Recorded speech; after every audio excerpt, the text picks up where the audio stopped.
Understanding Incoterms is a vital part of international trade. When exporting products internationally, you must agree to sell your goods based on 11 Incoterms. Incoterms is short for International Commercial Terms, which are published by the International Chamber of Commerce and relate to international commercial law. They are accepted by governments and legal authorities around the world. The International Chamber of Commerce have published the latest version of Incoterms, Incoterms 2020, which have come into effect on the 1st of January 2020.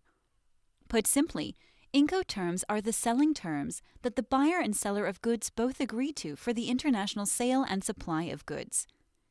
Incoterms clearly state which tasks, costs, and risks are associated with the buyer and which are associated with the seller. The Incoterm states when the seller's costs and risks are transferred onto the buyer. This chart displays Incoterms 2020 in an easy-to-understand format. Note, this chart should be used as a guide only. For a full and complete description, you should refer to the full version of Incoterms published by the ICC. The blue section displays the different types of Incoterms beginning from left to right. The green section shows the groups, any mode or modes of transport, and sea and inland waterway transport. The yellow section shows the freight collect terms and the freight prepaid terms. Starting from the left side is the exporter or the seller of the goods, beginning at the seller's location or warehouse. As you move along to the right, the products leave the warehouse, get loaded on board a vessel or aircraft at the port of loading, get shipped through to the port of destination, pass through customs at the arriving country, and then get delivered further through to the buyer's location. Along the way, there are set Incoterms to establish which risks and costs are agreed to be paid by the seller and which are to be transferred to the buyer. The left side of the chart displays the different obligations and charges and displays which are covered by the seller and which are covered by the buyer. So starting from the left is the first Incoterm EXW, which means X Works or X Warehouse.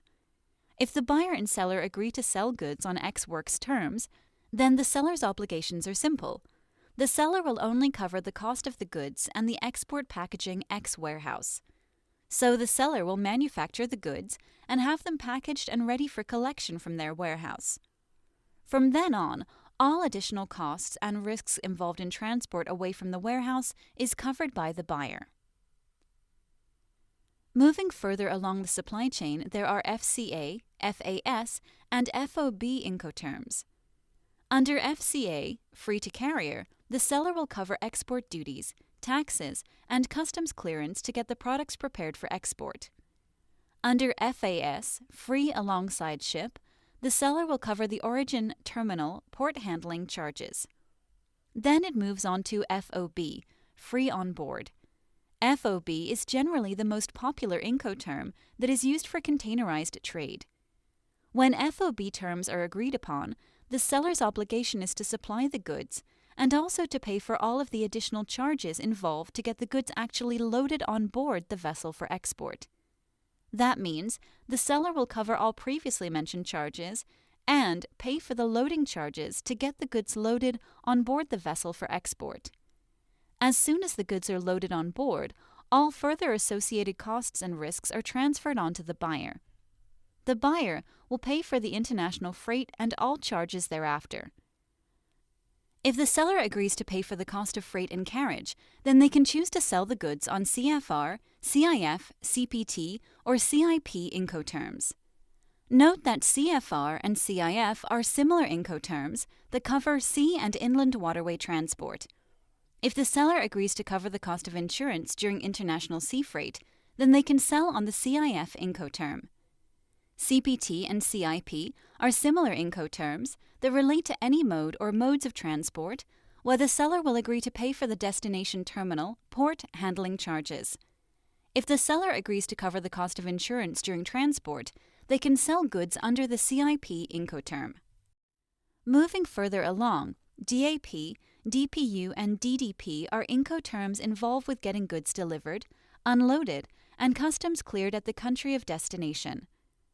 Under DAP, delivered at place, the seller will cover the costs of delivery to destination. If DPU, delivered at place unloaded, is agreed, then the seller will also pay for the unloading costs at the destination. Finally, if DDP, delivered duty paid, is agreed, then the seller will also pay for the import duties, taxes, and customs clearance at the country of destination.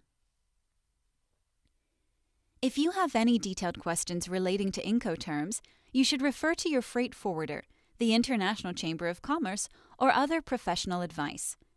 Before products can be shipped internationally, the buyer and seller must agree on the Incoterm that the goods are sold under. The Incoterm must be clearly stated in sales contracts and countersigned by both parties to avoid any misunderstandings. Should any disputes arise, then the details included in the documentation will be referred to. Incodocs is documentation software used by importers and exporters all over the world. It allows importers and exporters to connect to easily create all of the sales and shipping documentation required for global trade. Join the future of global trade. Try it yourself at incodocs.com.